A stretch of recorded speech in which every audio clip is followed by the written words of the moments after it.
Nadie quiere sufrir lesiones ni dolores, pero lo cierto es que ninguna persona, haga o no deportes, está exenta de estos problemas. Por eso aquí tengo los auriculares para hablar con el doctor José Pablo Roche y con Federico Bastita del Centro Médico Diagnosticar.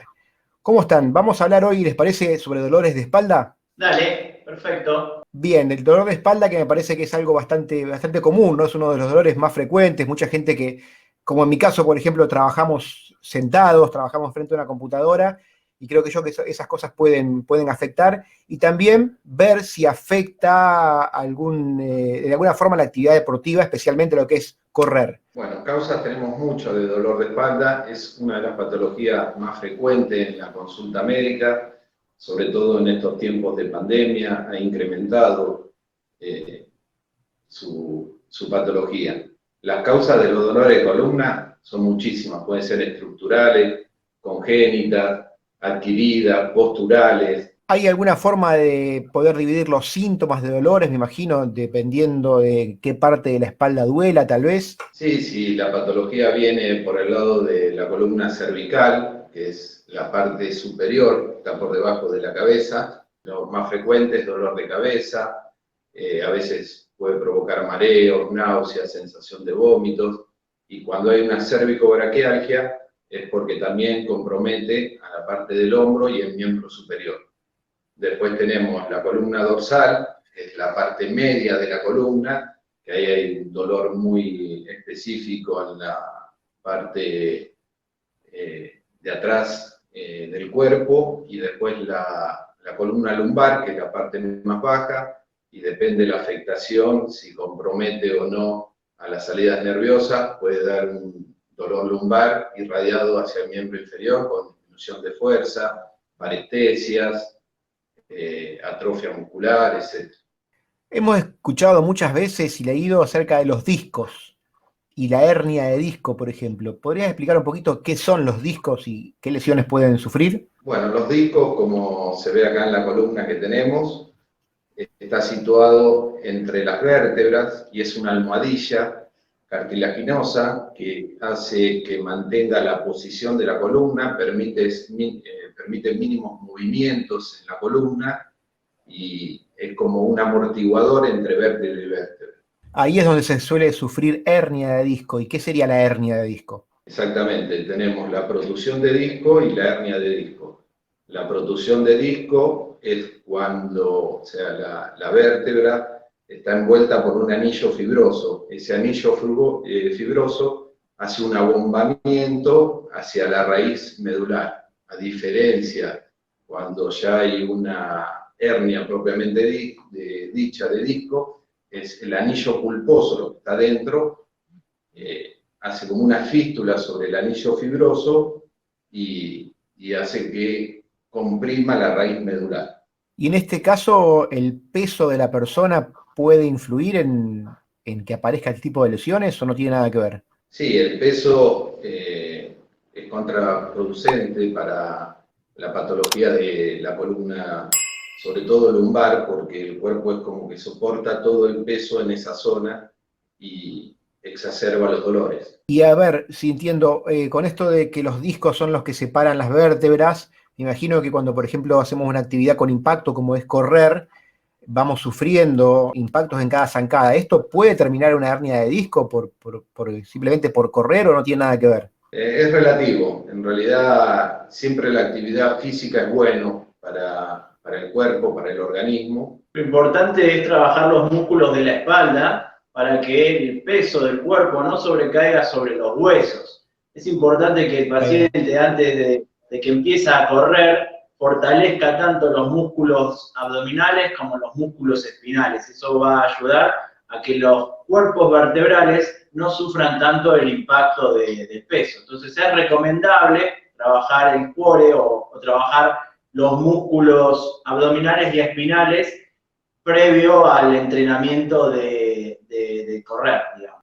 Ahí va, sí, siempre hacemos hincapié en eso y repetimos esto de que el fortalecimiento muscular nos ayuda a prevenir lesiones, pero acá está puntual esto, ¿no? Claro, fortalecer la zona de la espalda va a hacer que libere de la presión de esos discos hueso con hueso y que el músculo sea en todo caso el que absorbe esa presión. Ahora, cuando la lesión como la hernia ya está, ya apareció, ¿la única solución es la cirugía o podemos recurrir tal vez a otro tipo de soluciones? No siempre la cirugía es la solución. Ese sería el último paso de todo. Primero es el tratamiento médico habitual, que es kinesiológico, medicación, después están las infiltraciones, se pueden realizar infiltraciones localizadas en la columna y fracasando todo este tipo de tratamiento, ahí se pensaría en una cirugía.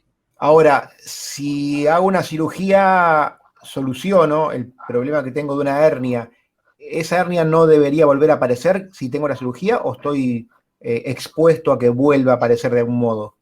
Puede volver a aparecer, depende del tipo de cirugía que se le ha realizado al paciente y bueno, nunca está exento de volver a tener una patología. Otra cosa que sucede a menudo es que el paciente no presenta una sola hernia, sino que presenta múltiples hernias.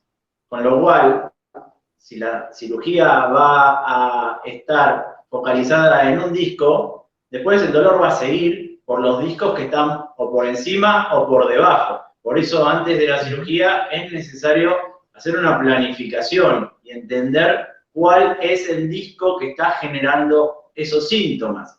¿Cómo se sabe cuál es el disco que genera los síntomas? De acuerdo al tipo de dolor y hacia dónde se irradia hacia las piernas, es cuál es el disco que está comprometiendo la salida de las raíces nerviosas. Supongamos que el dolor llegue en forma de electricidad al dedo gordo del pie, ya los médicos suponemos que la hernia discal está a nivel L5-S1.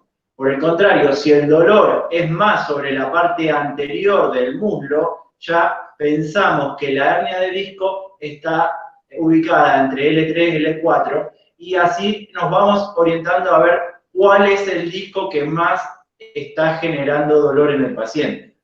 Bien, o sea que claramente, por lo que me decís, los dolores y los problemas, los síntomas en este tipo de lesiones repercuten y van mucho más allá de lo que es dolor de espalda. Te puede doler hasta, como decís, hasta los dedos de los pies inclusive, ¿no? ¿Y qué pasa, por ejemplo, en el caso del ciclismo, que se escucha por ahí mucho decir que cuando se te duermen las piernas mientras vas pedaleando, es posible que la causa sea una hernia de disco? ¿Esto es así o es un mito? Eso es verdad. De acuerdo a la edad del paciente, hay que focalizar o pensar si es de causa discal, digamos que puede hacer estos discos que están tocando estos nervios que son como cables, ¿sí? Si el disco toca un nervio arriba, va a ser un cortocircuito que se va a irradiar hasta la parte más inferior, hasta el último músculo que tengo en la pierna, va a sentir esa electricidad. Pero en las personas mayores de 45 o 50 años ya hay que descartar otras patologías como pueden ser arterias tapadas que generan unas microisquemias que pueden llegar a generar este adormecimiento. Tema aparte los diabéticos que tienen un montón de estos síntomas y están relacionados con estas vasculopatías o enfermedades arteriales y también nerviosas. Es muy importante ahí los diagnósticos diferenciales, que puede ser proveniente de columna, como bien lo explicaba el doctor recién, también puede ser un síndrome piramidal que se da en la zona glútea y también puede hacer adormecer las piernas, como también puede ser neurológico, ¿sí? Una polineuropatía o también por algún tipo de vaso tapado. Y ahí hablaste del síndrome piramidal, que también es un problema bastante común, una lesión bastante frecuente, al igual que la hernia. ¿Qué diferencias podría haber en los síntomas, por lo menos, si es que las hay entre ambas lesiones? Es un músculo pequeño que se encuentra en la zona glútea y el nervio ciático lo atraviesa y en otros casos pasa por detrás, dependiendo de la anatomía patológica de cada paciente. Y este músculo hace que irrite al nervio y dé esa sensación muy parecida a un cuadro de una lumbociática. La diferenciación es que el adormecimiento nace más en la zona glútea y viene hacia la pierna, y cuando es de la columna baja, lumbar, bueno, nace de esa zona lumbar un poco más alto que la zona glútea. Es fundamental que haya un análisis clínico de un traumatólogo con experiencia para poder diferenciar entre estas dos causas, o hernia discal o síndrome piramidal, que los síntomas son muy parecidos, pero ante diversas maniobras del traumatólogo, ahí ya permite sospechar una u otra causa. Ante el síntoma, el paciente tiene que consultar. Y bueno, el médico, a través de la anamnesis, a través de una buena revisación clínica, siempre, como nosotros decimos, la clínica es soberana. El médico hace un diagnóstico certero de la patología, se puede apoyar en un estudio secundario, como puede ser una resonancia, una ecografía, lo que el médico, digamos, que considere para la patología del paciente y con eso hacer un buen tratamiento.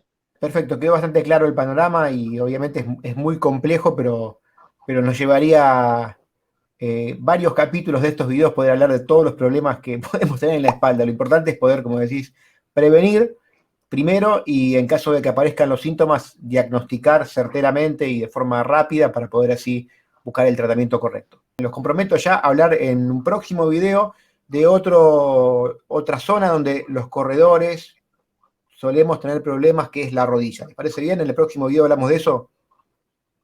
Perfecto. Bárbaro. Agradecimiento entonces a los doctores, y si a vos te gustó este video, lo considerás útil, te aportó algo, déjale tu me gusta. Te invito entonces a ver la próxima charla con los doctores donde vamos a hablar de un tema puntual que es una lesión en la rodilla, en concreto la cintilla iliotibial, el síndrome de la banda iliotibial. Si no querés perderte ese video ni ninguno de los que se vienen, recordá suscribirte al canal si aún no lo hiciste. Y de este otro lado te voy a dejar otro video para que vayas viendo mientras esperamos al próximo. Abrazo de Finisher para todos.